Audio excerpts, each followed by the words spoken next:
This photo, November 28th, 1981. Natalie Wood on a yacht during Thanksgiving weekend off Catalina Island. That smile, tight, rehearsed. Now look at this one. 1961, the premiere of West Side Story. She's luminous, untouchable. 20 years separate those two images. So what changed? The answer vanished with her beneath the dark water that night.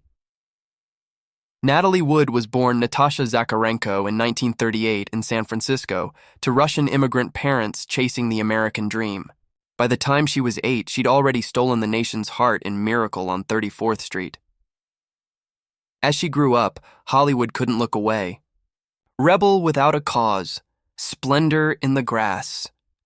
West Side Story.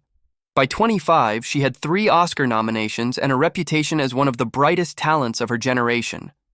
Then, in 1969, during a film shoot, something went terribly wrong. She fell into the water during a scene, nearly drowned. The panic changed her forever. From that day on, she was terrified of deep water. It wasn't just fear. It was trauma. Everyone around her knew it. In 1972, she remarried Robert Wagner, RJ. They'd been married once before, divorced in 1962, and now, 10 years later, decided to try again. It was a second attempt at something that never fully healed. RJ's career was taking off again, thanks to Heart to Heart.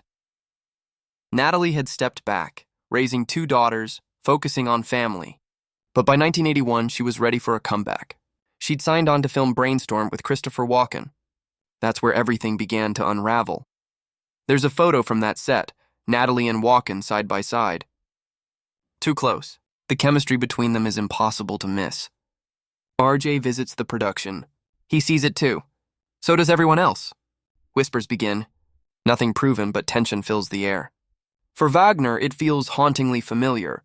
The same jealousy, the same suspicion that fractured their first marriage 2 decades earlier. Thanksgiving weekend. And when RJ plans a getaway, a trip meant to ease the strain. Just the 4 of them, Wagner, Natalie, Walken, and the yacht's captain, Dennis Davern. The boat is called Splendor. The idea is to relax. But Natalie doesn't want to go. She hates the ocean.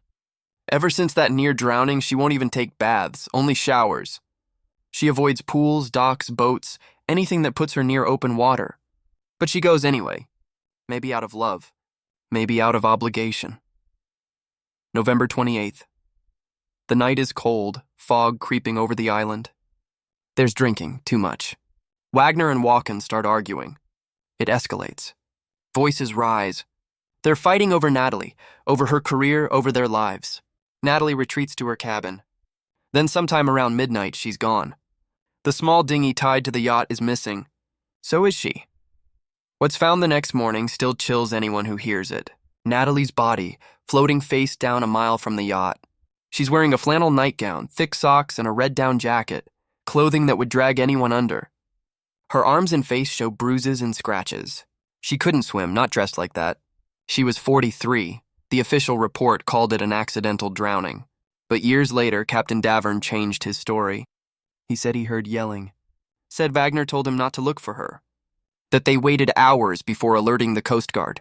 Wagner denied everything. Walken said nothing, then and now. The case reopened in 2011, then again in 2018. This time, Wagner was named a person of interest. Not charged, but watched. The suspicion never left. Now look at those 2 photos again. 1961, the starlet glowing under the lights, adored by millions. Sign 81, the woman trapped on a yacht smiling through dread. She spent her entire life haunted by the water, and in the end, it took her.